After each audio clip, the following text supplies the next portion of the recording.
Okay, so let's take a look at this planning project, okay? So the idea is we want to minimize the amount of financial risk. We want you to be able to kind of plan things out for yourself, okay? So how did we do this? We built a financial model of your whole life. Now, it's important to understand what the model is, okay? A model is just, our expectation of what reality is. But for everyone, it's going to be different. Probably nobody in this room will exactly have the financial outcomes that we're doing today. Okay? But on average, if you follow this model, you should be okay. So the model's not reality, but it's a good guide to reality. So what did we do? Okay, so first of all, we looked at when you graduated, and I'm just going to make up some numbers, okay? Hopefully most of these numbers will kind of be around what you're getting, all right? So those people that graduated at 22, and you went online, and you found out your estimated age you're going to die, right? Most of you went to the Wharton Business School. Social Security has a calculator, okay, for your death age. Hopefully you've got a really good appreciation of the fact that these numbers were not all the same, right? So the ones that you put more information to are probably better. And hopefully you got 3 good estimates, and then you average them out. And let's just suppose you die at 80, okay? So what was going on now? Well, now we had to look at your salary, okay? So the first thing you did was you figured out your starting salary. So most of you went to the BSU website. Some of you went to PayScale. There's a whole bunch of sites, okay? But again, you like to get a couple different estimates and average those, right? And let's just suppose you make $80,000 according to the BSU website, okay? So we said, hey, wait a minute. That income's linked to Muncie. That's a local salary. You had to figure out where you were going to live, right? And then we had to adjust that. So there was a cost of living. And a lot of you want to live in Chicago, which is one of my favorite towns too. And if you do that cost of living increase, you find Chicago's like 35% higher. Is that what you found, Madison? Yeah. Somewhere in that ballpark? Yeah. And again, one of the things you find, and this is the cool thing about doing this, is that these numbers varied a little bit. If you went to really good sites, you notice they asked you where you worked and where you lived. Okay? All those things come into play. But again, you got a good estimate, and this is kind of like a ballpark figure, okay? And then we said, okay, your salary's not going to stay constant. There's going to be a cost of living increase. This is very small, but we adjusted for inflation, right? This is kind of an estimate. So we said your salary's going to go up 0.3% a year. And so by the time you retire, you have $124K. That's what you're making. Terrific. Now you retire. No more $124K coming in a year, right? Nothing coming in, okay? So what do? So this is where the planning part has to come in. So most of you opted to retire for 65. We said that's the earliest age you can get Social Security benefits. But again, you can do whatever you want. But let's just suppose we're going to retire at 65. And then we said, okay, we don't need our whole income. Okay, we're no longer paying for a mortgage on a house by this stage of our life. We're not paying to put kids in college. We can do it with a fraction of our income. And so most of you found out that this percentage, this is kind of like a rule of thumb, says basically you need 70 to 80% of your last year's income for each year you retire, right? And so then we said, okay, where are we going to get that money from? So where does that money come from, Sarah? It comes from like Social Security and stuff you already put away. That's right. Those are the only 2 places it's going to come from, right? So you're going to have, so you went online, your Social Security benefits, and this is I just kind of estimated numbers. This is how much Social Security will pay you a year, and that difference is what you have to pony up. That's what we call the annuity, right? Okay, so hopefully everyone's kind of at this stage where we have this. Now, we know how much we need per year, so now we have to figure out how much money do we need at the time we retire to pay ourselves $62K a year, okay? That's our nest egg, okay? It's just kind of a term people make up. Okay, so we go ahead, we say we're live 15 years, we know our annuity, and now we can calculate the nest egg. And for most of you, the number should be between, it should be in the hundreds of thousands, okay? If you're below 100,000, see me. If you're over 1 million, see me, okay? But there are cases where you can be above or below that. Okay, so that's how much we have to be sitting on to Now, where does that money come from? This is where the planning part comes in. How are we going to have that? We're going to have to save.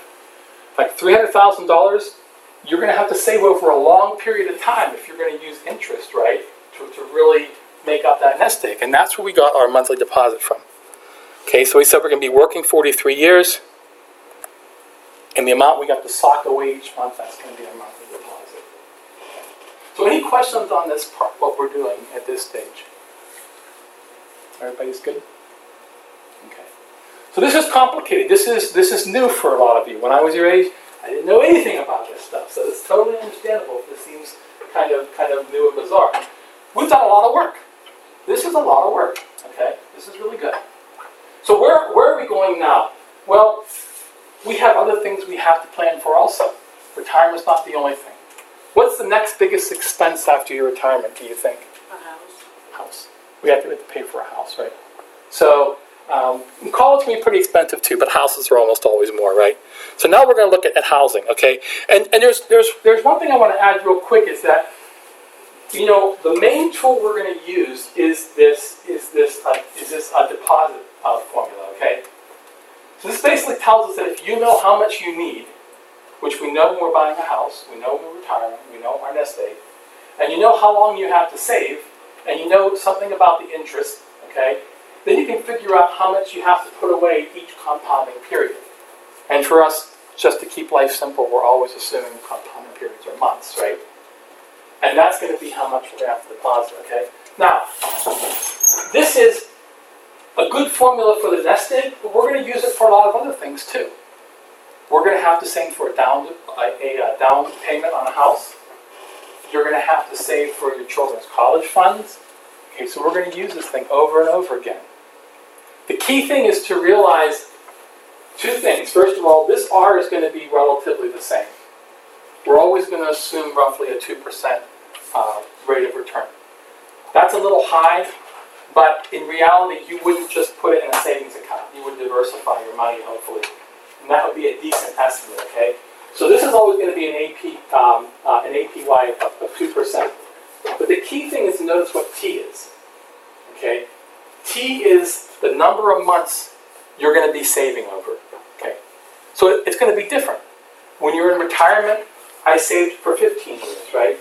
When I was building up my nest egg, I was saving for 43 years. When you're saving for your down payment on your house, hopefully you won't be saving that long, okay? But you're still going to be saving over, you know, some time, okay? So this is going to be our main player. This is going to be a formula that we're going to use a lot, okay? One thing to be careful about, again, a lot of you getting really good at Excel, but I'll just reiterate this really quickly, is first of all, do all your calculations in Excel, okay? You can check them by hand, that's fine. But if you have to change things later on, and with housing you might have to, Excel will automatically update everything. Whereas if you do it by hand, you have to do that all over again. And that's really frustrating. The other thing is, two other comments, watch parentheses, okay? Because you can make a mistake and not know it. It's possible to make subtle mistakes. The last thing I would suggest is when you're computing these things, if you see a quantity that's really kind of complicated, like this is a somewhat complicated quantity, okay? Especially if it's being used over and over again, like in a nest egg calculation, compute that off to the side, okay?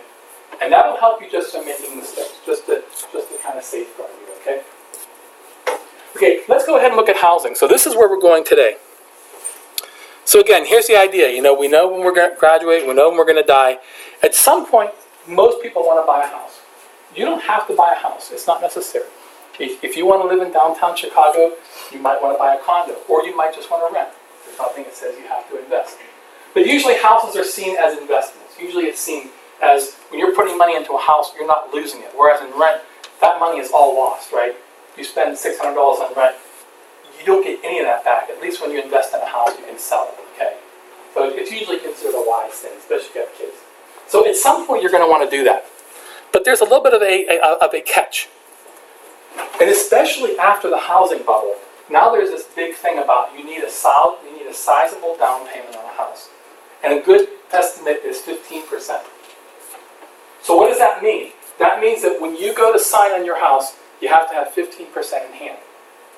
Well, we're right back to that savings formula, right? I'm going to have to save for that. So we're going to use that monthly deposit formula to figure that out. So here's kind of the idea. I'm just going to make up some numbers. Suppose your house is $200K, so your down payment is going to be about $30,000, right? Okay. So when sometime in the future, whenever that is, I'm going to have $30,000 in my hand and give it to the bank. Okay. Now here's where the tricky part comes in. You're going to have two expenses in the meantime. Until you buy the house, you're going to have to pay for rent, but you're also going to have to be socking money away for the down payment. So you're going to have two expenses related to your housing, right? So there's actually two things going on here. Now the big question you have is two questions. First of all, how long should you rent? And the answer is it can vary. Okay? For most people, it should be between 5 to 15 years. You don't want to probably rent for more than 20 years. Most people are going to have a harder time saving for the entire deposit in less than 5 years. Okay? But that's kind of a ballpark figure. And so here's kind of the picture. You're going to be renting, putting money into rent, and putting money into your monthly deposit. That's what you're going to have to compute. So we're right back to this monthly deposit. Okay? We're going to have to figure out for some period of time, given our down payment, what our monthly deposit is going to be. So how do we do all this? Okay, this is a little complicated. Well, we're going to use this formula to estimate our monthly deposit. Okay, your goal is going to be your down payment. The T is going to be the number of months that you're renting, because we're going to compound our interest monthly, and we're going to use a 2% interest rate for the APY. Okay. And how are you going to know? Well, you're going to play around. You're going to try different scenarios.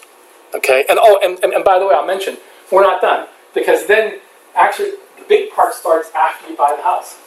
Then you have to pay for the mortgage, and that's a different calculation. Okay.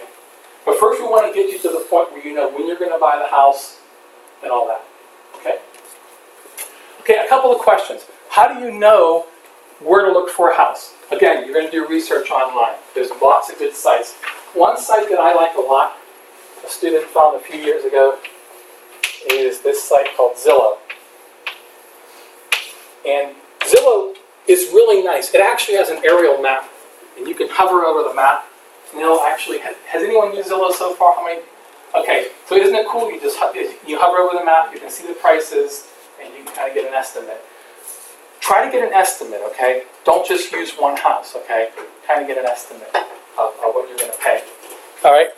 Okay, so here's kind of the bottom line. You have two questions. First question is, how much can I afford? Here's a rule of thumb if you're a little concerned, okay? One rule of thumb is that when you look at how much you're going to have to pay on the house remaining, so this is how much it costs, this is how much you put down, this is just a ballpark computation, okay? And you divide it by 30 years. That should be less than 25% of your disposable income that you're going to have at that stage, okay? Right. This is basically assuming if you took out a 30-year mortgage, but you weren't earning, you weren't paying interest, okay? So this is a good rule of thumb if you're concerned, okay? Just go ahead and do that calculation. Okay, the other thing is how many years should you rent? So again, you're going to have to play around. And you're going to do that monthly deposit for 5 years, 10 years, 15 years, and actually do it out. I'd like to see the calculations for each of those, okay? And then figure out which one you can afford, all right? And that should answer that. So we still have a lot of work to do. Then after this, we're going to tack on a few more expenses, okay? And then we'll be pretty much done. Okay, any questions on anything right now? Okay, I'm going to let you get to work. Everyone has the lab, so you can go ahead and start on that, and I'll come around. You need a lab? Yeah. You got it. Hey, how are you? I'm good. How are you? Good. Is there anyone having a problem with the lab?